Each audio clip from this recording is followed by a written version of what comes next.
The following content is provided under a Creative Commons license. Your support will help MIT OpenCourseware continue to offer high-quality educational resources for free. To make a donation or to view additional materials from hundreds of MIT courses, visit MIT OpenCourseware at ocw.mit.edu. Okay, so review session on the first part of the Fourier chapter. These two topics that we've done and that homework is now coming on. Fourier series, the classical facts, plus paying attention to the rate of decay of the Fourier coefficients is an aspect not always mentioned. And the energy equality is important. So it's not just, here's the function, find the coefficients. That's not, that's part of it, but not all of it. And then the discrete series we're doing today. Okay, so those are the two topics for today. And then the next review session, which would be 2 weeks from now, would focus especially on convolution and Fourier integrals. Yeah. Okay, so I'm open to questions on the homework or off the homework. Always fine. I didn't know how many questions to ask you on the homework. I wanted you to have enough practice doing this stuff because the time for this Fourier part of the course is a little shorter. Thanksgiving comes into it, so needed to do some exercise. And you've got a good question. Thanks. I have a question on 4.1.18 on the homework. Number 18 on the homework. Okay. It combines the delta function. Oh, yes. Okay. And decay factors. Right. All right. So that's the idea of that problem is I'm really asking you to read the two pages, the last 2 pages of the section that use Fourier series to solve the heat equation. So we've used, briefly, Fourier series to solve Laplace's equation. So that was just to recall. So Fourier series to solve Laplace's equation was when the region was a circle, the function was given, the boundary values were given, it's 2 pi periodic because it is a circle, and we solved Laplace inside. Because on the boundary, the perfect thing we needed was the Fourier series to match the boundary. Now I'm taking another classical application to the heat equation. So I made it the heat equation. So this direction is time, this direction is space. The heat equation is ut equal uxx. If the coefficient, everybody here knows there would be a c in there, but let's take it to be 1. Then what are the solutions, and how does a Fourier series help you to match the initial function? So I'm given u of x and 0 here. Okay. This is at time 0. So that says at a time 0. So I have a bar. I have a conducting bar. And this is it's such a classical example that I didn't feel you could miss it completely, even though we look beyond formulas. But here's one where the formula shows us something important. Okay, so what are solutions to this equation?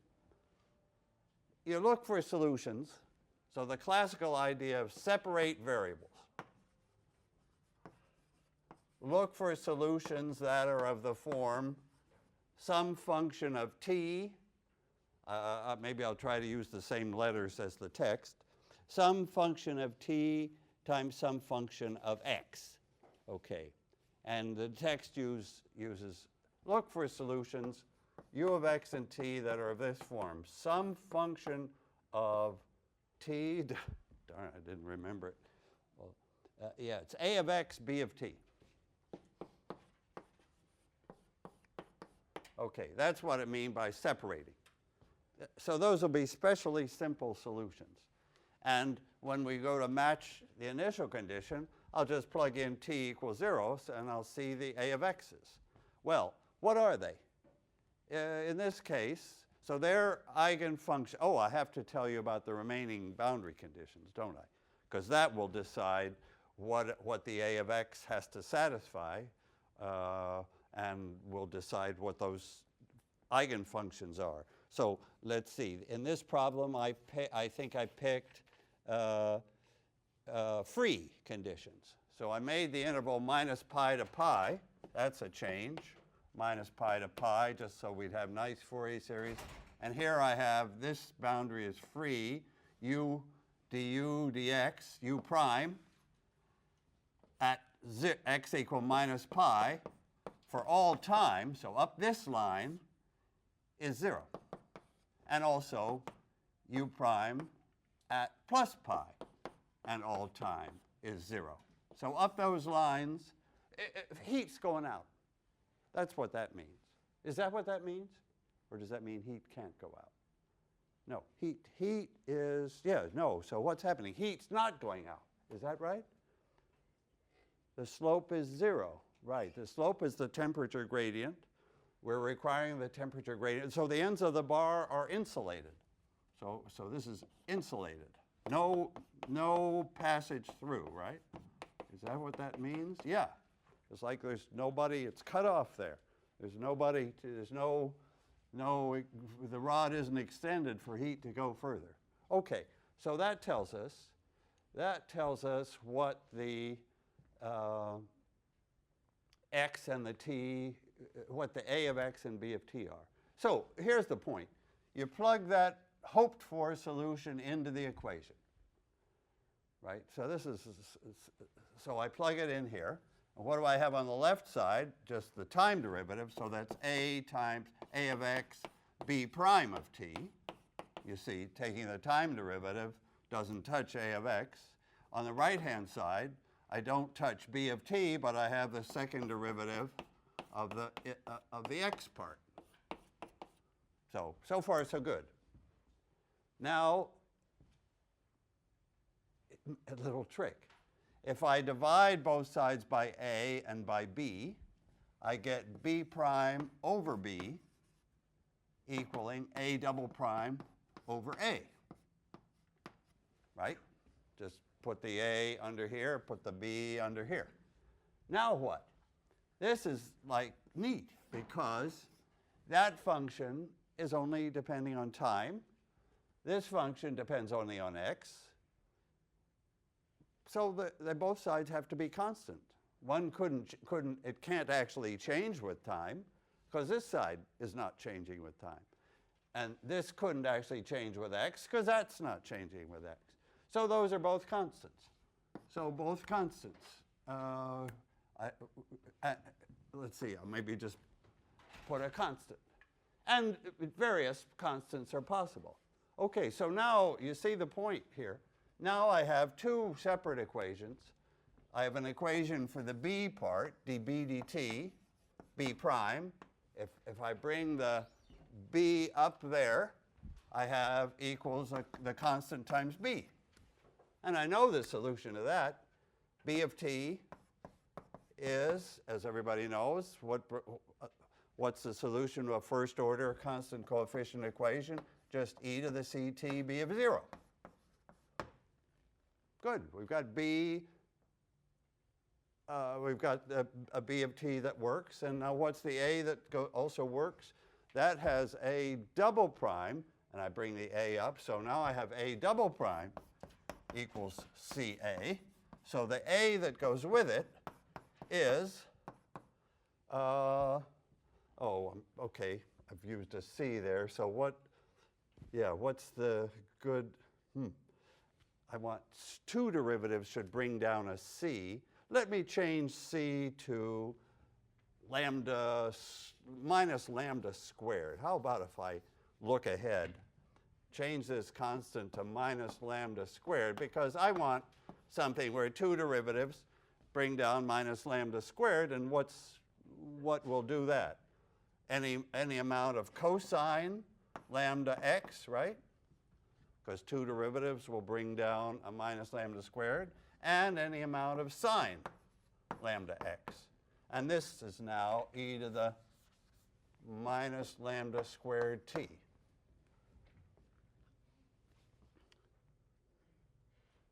I'm doing this fast, but actually it's totally simple. The conclusion is that I now have a bunch of solutions of this special separated form where b of t could be that, and a of x could be either of those or any combination of those. And I have to use the same lambda for each so that the two equations will work in the original problem. Good. Now, so far, no boundary conditions. What I've got so far is just a lot of solutions. These times that, with any lambda. But of course, the boundary conditions will tell me the lambdas, first of all. And how do they tell me? It's the only boundary condition I have is this free stuff. So it's free. The slope should be 0 at pi and 0 at... So that's the x direction. So that's going to tell me, I've forgotten, do I want cosines or sines? Cosines. I want the derivative to be 0 at pi. Yep. So I think I want cosines. Good. And then lambdas can't be anything at all because should lambda be an integer or something like that? I think maybe lambda should be an integer because I want to plug in pi. So let me take the second derivative. Is minus lambda squared cosine lambda x. And then I want to plug in lambda equal x equal pi. And I want this to be 0. So lambda should be an integer, is that right? At multiples of pi, the cosine is 0. Yes. Is it? No. Did I want sines? Maybe I wanted sines. We want the first derivative to be 0. Oh, it's the first derivative I'm looking at. Ah, thank you. Thank you. Okay, good. Yep, thanks. Okay, now I've got it. Thank you. And now I see lambda should be an integer. Lambda should be 0 is, yeah, 0 is all right. That's a constant term. Yeah, we need that. 0, 1, 2, and so on. So do you see that I've now got all, let me write now this, now I can take, I've got a lot of solutions, and I have a linear problem, so I can take any combination. So finally I have, final solution is that u of x and t is any combination with coefficients I'm free to choose of a of x, which is cosine of nx, because lambda had to be an n, and n could be anywhere from 0 on up, times e to the minus lambda is n, so that's n squared t. Did I get that? Let me put it on a circle and step back. What's up? I could have negative n's. Would they give me? They wouldn't give me anything new, right? I mean, cosine of nx and cosine of minus nx are just one's just the negative of the other. Yeah, yeah. So these are the good guys. I've got a cosine series because I've got free n's, right? Because of the boundary conditions. Do you see that? That's pretty nice. There's my a of x. There's my b of t. I can take any combination. Usual stuff. You get to that solution. Okay, and now I have to meet the initial conditions, right? Boundary conditions are now built in because I chose cosines, or you did. Now this will tell me what the c's are. I'm going to set t equals 0. At t equals 0, I'm given the initial condition, u of x and 0, and I have this same sum of cn cos nx e to the 0. So this will tell me the c's are the cosine coefficients of the given initial condition. So I expand, so here's where Fourier series is paid off. expand the initial function in a cosine series, and then go forward in time. This is just the old e to the lambda t. Only the lambda we're talking about here is minus n squared. And it's you see what's happening here? What's going to happen for large time? So this is a very physical problem that I think you cannot take 18085 without seeing this problem. You can't learn about Fourier series without using it for the initial value and then propagating in time with the usual exponentials for each one. And now as n increases, what do I see? Faster and faster decay. For large n, these are going to zero extremely fast. So that what you see with a solid bar, which starts with the temperature U in some probably not negative unless it's a really cold bar. But anyway, it starts with some initial temperature. That flattens out fast. The heat flows to equilibrate. What I approach is the constant term, C0. This approaches C0 because all these other n positives, that they go to 0. So the heat distributes itself equally. Okay, and now I guess the particular u of 0 in the problem was a delta. Okay, and the heat, so the particular u of 0 was from that really hot point. So we know the coefficients. We know the cosine coefficients for the delta function. We know these c's, and what were they? 1 over 2 pi was c naught, and the other c's were 1 over pi, I think. Is that right? Maybe they're all 1 over 2 pi. Maybe, yeah. Whatever. They disappear fast, and this is what we approach. So the heat from the delta function is, yeah. So is that everything the problem wanted? Yeah. Yep. I think we've done it. We'll put in the CNs to complete that picture into here, and then C naught is the one that survives over time. Yeah. So that's I guess once I got rolling, I couldn't stop. And that's you. For investing time this afternoon, you get a fast look at this classical problem of separating the variables, using the Fourier series for the initial function, and recognizing that we're doing this on a finite interval. If the bar was infinitely long, then we would be talking about Fourier integrals, and that's what's coming up a bit later. We would integrate instead of sum, yeah. But the idea would not be different. We would have, if we had infinite bar, then we would not be restricted to n equals 0, 1, 2, 3. Any n, any cosine wouldn't have to be an integer at all. Any number, any frequency would be allowed, and so we would have to integrate then. Yeah. And that's a classical problem too. Again,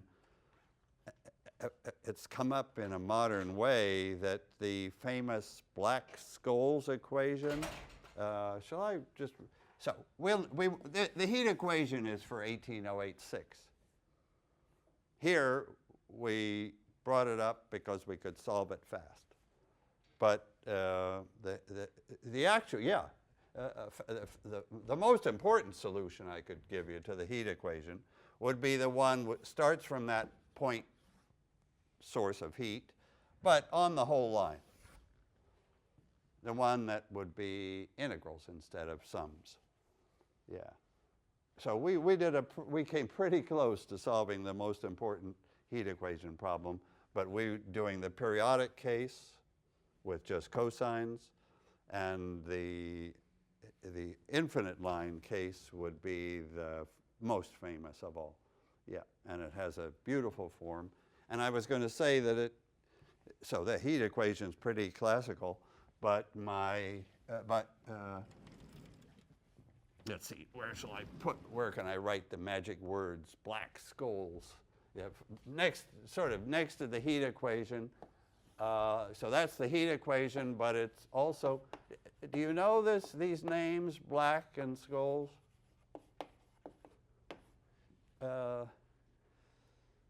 Anybody in mathematics of finance? So these much despised derivative options. So people on Wall Street, traders, will carry around a little calculator that solves the Black-Scholes equation, so they can price the options that they're bidding to buy and sell, so they can price them fast.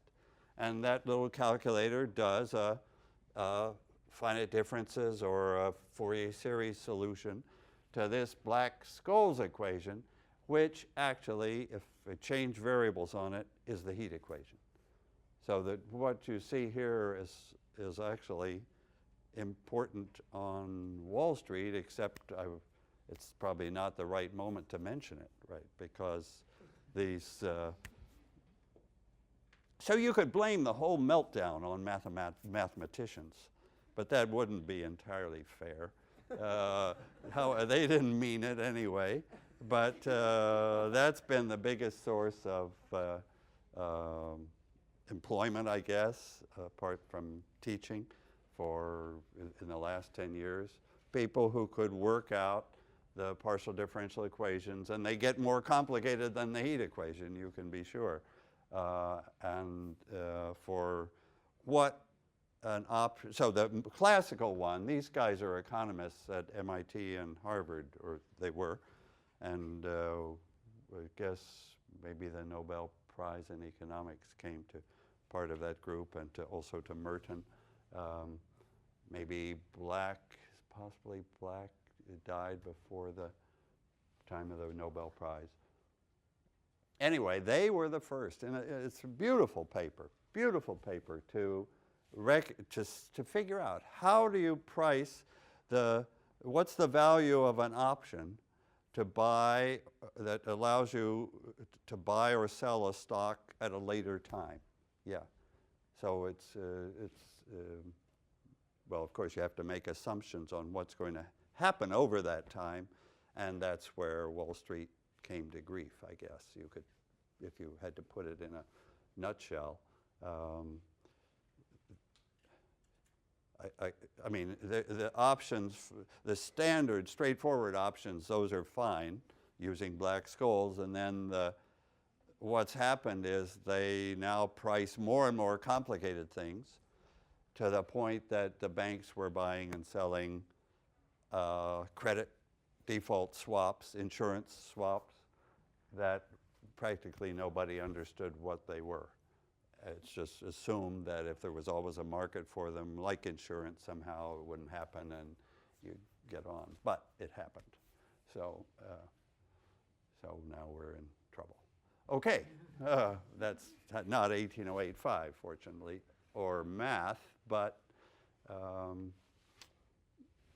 anyway, a lot of people got involved with things they didn't really know about, and then were selling them as well as, of course, the mortgage problems. Anyway, I don't stop with that one. Okay, ready for other questions on our homework or these topics? Yeah. Okay. Way off, but okay. when I think of a Fourier series, I imagine little waves and they build up and then they Okay. go to shape whatever we're trying to Right. talk about. Yeah. But with the discrete, I guess I don't have an image in my head. Have an image of waves. What Oh, we're doing, yeah. is there a way you could? I suppose if I had to have a picture of the discrete thing, if my picture of the function case was a bunch of sines and cosines somehow adding up to my function, And if I'm solving the heat equation, then those separate waves are maybe decaying in time here, so that when I add them up at a later time, I get something different. Or if it was the wave equation, which is probably your image, they're moving in time, so they add up to different things at different times because they can move at different speeds. Yeah, so a function is a sum of waves, right? Then what would the discrete guy be? I guess I would just have to imagine the function as only having those n values, and my wave would just be, you know, a wave might be just n values there. But still, as if I have a time-dependent problem, maybe that thing is pulsing up and down. It's just that it's only got a fixed number of points, and I'm not looking at the whole wave on a, yeah, but I don't think it's essentially different. And of course, the fast Fourier transform and the discrete case is used to approximate the continuous one. Yeah. Yeah, you could look in numerical recipes for a discussion of approximating Fourier series by discrete Fourier series. I mean, that's an important question because, of course, Fourier series has got all these integrals. The coefficients have come from an integral formula, and we're not going to do those integrals exactly.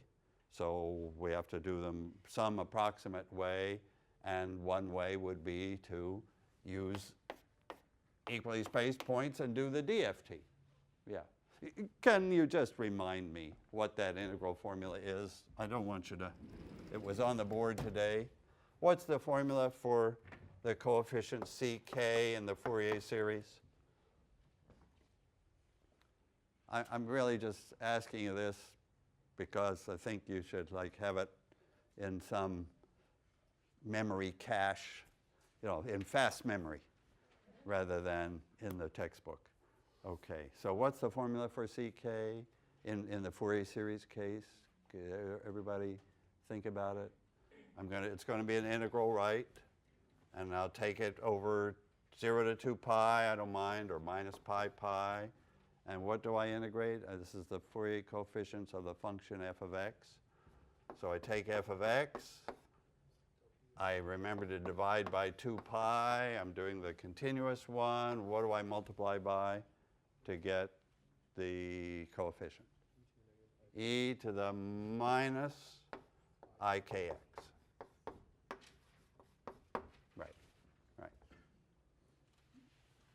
So I've forgotten whether I assigned some of these very early questions that just gave you the function and said, what's the coefficient? If I just look at 1 or 2, suppose my function is f of x equal x. I guess in that problem, in problem 1, I made it minus pi to pi. Suppose f of x equals x. So you have to integrate x times e to the minus ikx. Well, you got an integral to do. Okay, it's doable, but not instantly doable. Let me ask you some questions and you tell me about it. So draw the function. The function is x from minus pi to pi. And tell me about the coefficients. How quickly do they decay? How quickly this is like some constant over k to some power p, and what's p? What rate of decay are you expecting for the coefficients? Well, you say to yourself, it looks like a pretty nice function, smooth as can be, but what's the answer here? The rate of decay will be, what will that power be? 1. Because the function jumps. The function has a jump there, and the Fourier coefficients have got to deal with it. So the Fourier series for this is going to be, if I took 100 terms, it would be really close, and then it'll go down here to the, but it's got to get there, and got to start and pick up below there. So it's got the same issue that the Gibbs phenomenon that the square wave had.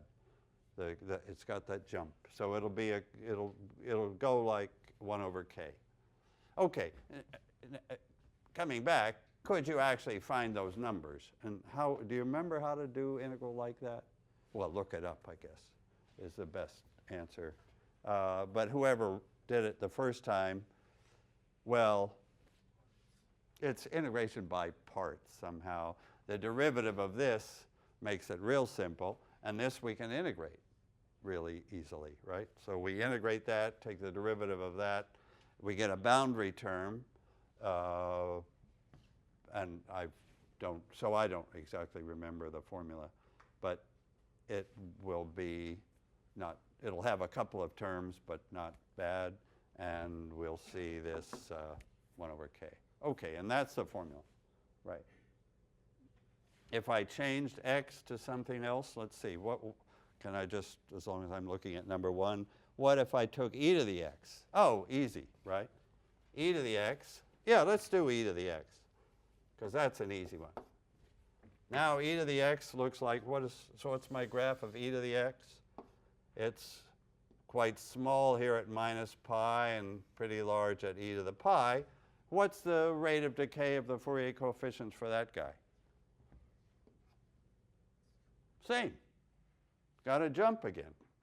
Drops down here. So it'll be, so let's find it. Well, let's find those, do that integral. That's e to the x minus ik.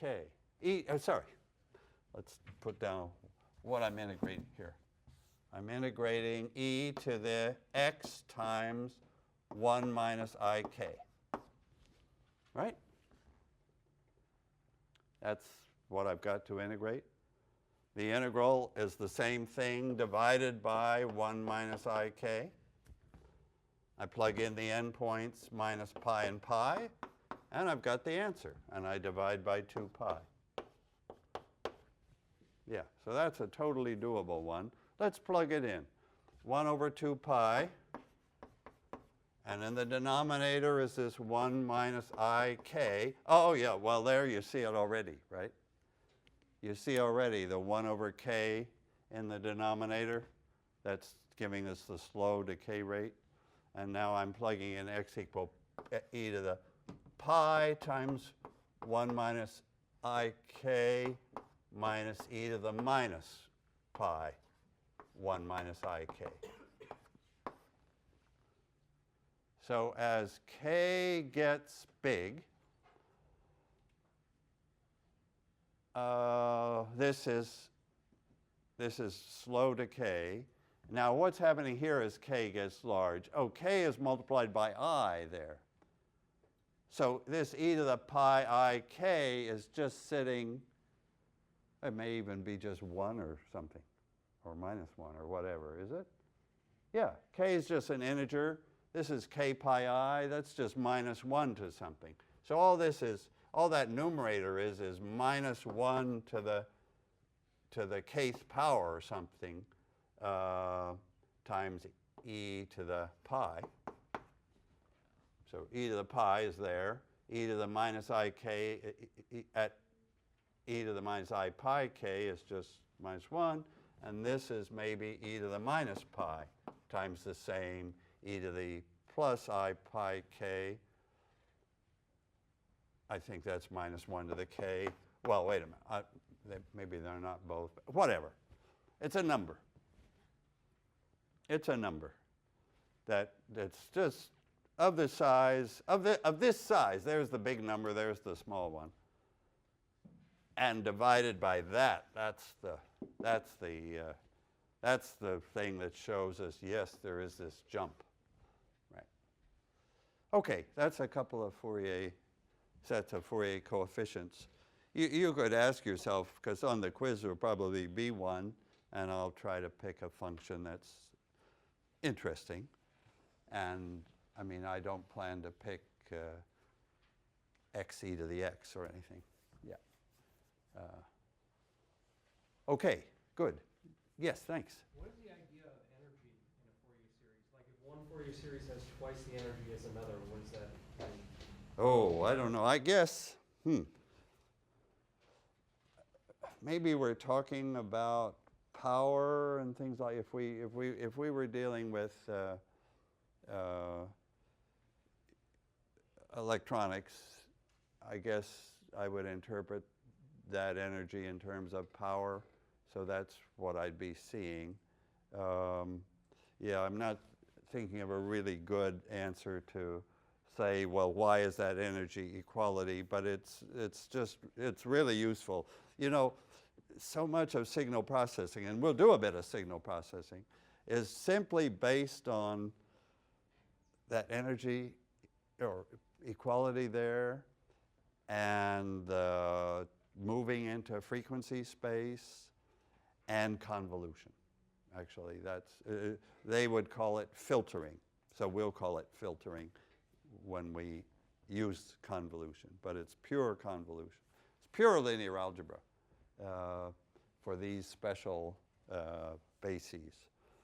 Yeah, so okay, I could try to come up with a better answer than, or more focused answer than just to say power or point to use an an electric power word is just one step. Yeah, thanks. Yeah. Yes. 4.3.8 and 4.3.9. 4.3, 8, and 9. Let's just have a look and see what they're about. Taking fast Fourier transforms and given. Okay, just some regular guys. Yeah, so that. Those two vectors are orthogonal to begin with. And then Okay, let me look at, do you want me to do 4, 3, 8? my question is, Yeah. the results Ah. of that show that the vectors in k-space are orthogonal, and the ones were orthogonal in x-space. Is that always true, or is it just Yes, good question. Okay, so 4, 3, 8 gave a couple of vectors a little bit like the ones I did this morning. I mean, here the C in 4, 3, 8 has a couple of 1s, and this morning I just had a 1, 0, 0, 0, but no big deal. Now, yeah, so why is it, so if two vectors are orthogonal, are their transforms orthogonal? I think yes. Yes. The Fourier, so so maybe this is worth a moment here. Yeah. Because what do we, let me write down the letters for my question and then answer the question. Okay. So suppose I have two vectors, C and D, and they're orthogonal. And then I want to ask about their, if I multiply by the Fourier matrices, are those orthogonal? That's sort of the question.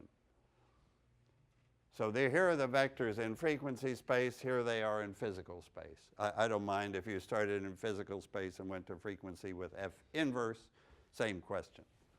Does the Fourier matrix preserve angles? Does it preserve angles?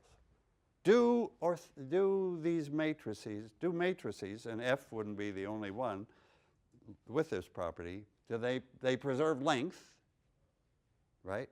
If you preserve length, do you preserve angles too? Preserve length, you're just looking at one vector. Here we know that we preserve length, and how do we know that? Let's just remember that. So here's the length question, and this will be the angle question. So this is the energy inequality. Coming back to that key thing, this is C bar transpose C. And over here we have FC, FC. And this is what I did this morning. So that's C bar transpose F bar transpose FC, right? That's why the bar as well as the transpose, because we're doing complex. Okay, let me make a little more space. And what did we do this morning? We replaced that by, well, I wish it were the identity, but it's n times, it's a multiple of the identity, that's what matters. So this was n, this is the identity with an n, C bar transpose C. So the answer, the conclusion was that this thing is just n times this thing. Well, n times this length. I'm expecting, oh, but over here we got a 0, so my n is going to wash out. Okay, let's just do the same thing for angle. This is the key energy inequality, equality for length. And all I want to say is this Fourier matrix, like other orthogonal matrices, is just rotating the space. It's sort of amazing to think you have one space, physical space, and you rotate it. I'll use that word because somehow that's what an orthogonal matrix does. Well, it's complex n-dimensional space, sorry.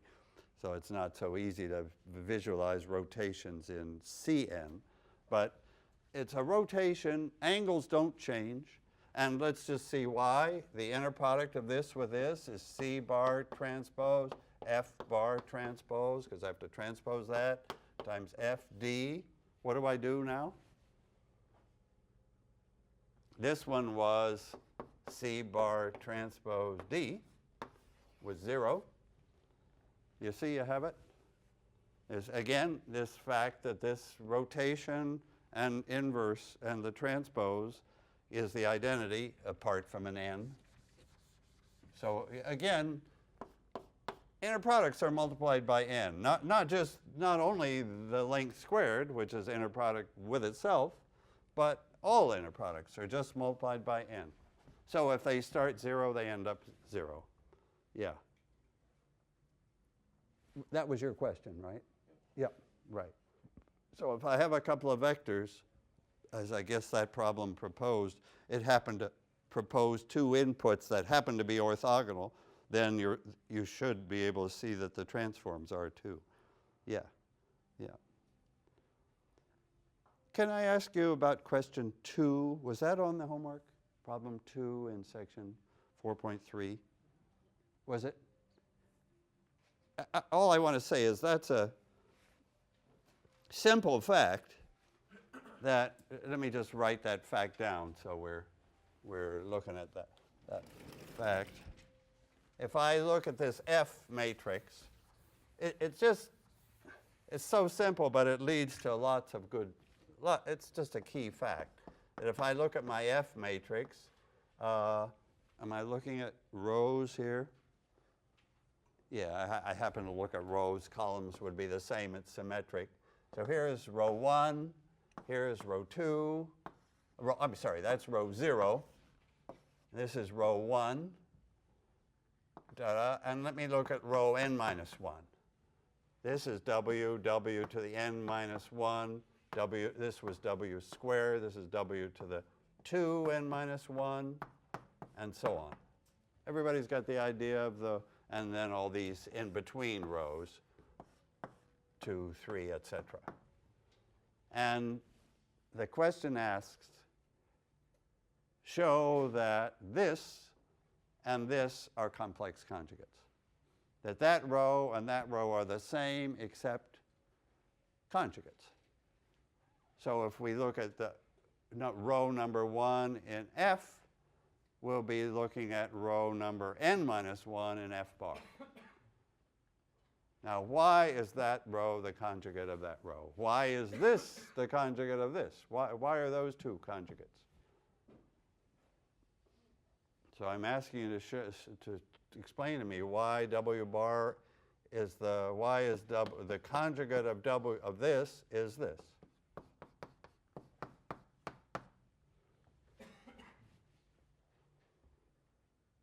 So it's just one more neat fact about these important, crucial numbers W. And so how do I see this? Well, That's this is w to this is one way to do it. This is w to the n times w to the minus 1. And what's w to the nth? 1. Everybody knows w to the nth is 1. So I have w, I'm trying to show that, well, that we know that this is true. That, yeah, so we know that the conjugate of w, right? There's w. Here's its conjugate, and it's also the inverse. This w is some e to the I theta. This is some e to the I some angle. Then always it's sitting on the unit circle. So its reciprocal is also on the unit circle.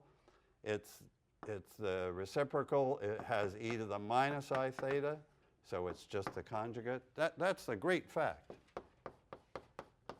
That's a beautiful fact about this, all these w's and their powers. Conjugate and inverse the same. Yeah, right. So that was the key to problem 2. I don't think I asked you to go through all the steps of problem 3, but just in case you didn't read problem 3, let me tell you in one tiny space what happens. In problem 3, you discover that the fourth power of f is the identity, except there's an n squared, because from 2f's we got an n, so from 4f's. So that's another fantastic fact about the Fourier matrix. That is, fourth power, it must be somehow, the Fourier matrix is rotating, somehow, I don't know, how do you understand that the Fourier matrix is, its fourth power brings you back to the identity, apart from, we just didn't normalize it so that we wouldn't, to avoid that n squared, so we have to use it. Yeah, that's pretty amazing. Pretty amazing. So if I had normalized it right, I could, if I took f over the square root of n, that's the exact normalization to give me to put the n's where they belong, you could say. Then the fourth power of that matrix is the identity. Yeah, but new math and new applications keep coming from these things. Yeah, I'll tell you actually. You could tell me the eigenvalues of this matrix. Yeah, this is a good question. What are the eigenvalues of a matrix whose fourth power is the identity? Yeah. 1. What else could the eigenvalue be? If the fourth power of the matrix is I, what are the possible eigenvalues? So let me so this matrix is, can I call it M for the, or maybe U for the matrix F? So if U to the fourth is the identity,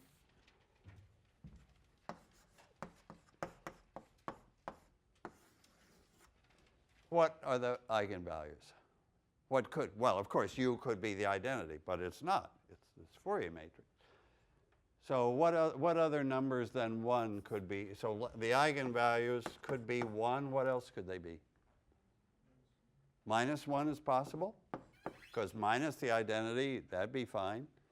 I and minus I. 4 possible eigenvalues. And when the matrix reaches, I think if you put the 4 by 4 Fourier, I don't know. If you put put the 4 by 4 Fourier matrix into MATLAB and see what you get for eigenvalues. I don't know if you get one. I've forgotten whether you get one of each of these, or whether somebody's repeated at the level 4, but then go up to 5 or 6. You'll see these guys start showing up different multiplicity, right? If the 1024 matrix has got these guys some number of times adding up to 1024, right? Yeah. So it's quite neat. Now, here's a question which I actually just learned a good answer to. What are the eigenvectors? what are the eigenvectors? You could give a sort of half-baked description because once you know the eigenvalues, but to really get a handle on the eigenvectors has been a problem that was studied in IEEE transactions papers, but not really not a nice specific description of the eigenvectors. And somebody was in my office this fall, a guy, a postdoc at Berkeley, who's seen the right way to look at that problem and describe the eigenvectors of the Fourier matrix. So that's like amazing to me that such a fundamental question was waiting and turned out to involve quite important, deep ideas. Yeah, okay. Okay, ready for one more for today? Anything? Or not? Okay, so I hope you're getting the good stuff now on the Fourier series, Fourier discrete transform. Please come on Friday, because Friday will be the big day for convolution, and that's essential. That's the essential thing that we still have to do. Okay, see you Friday.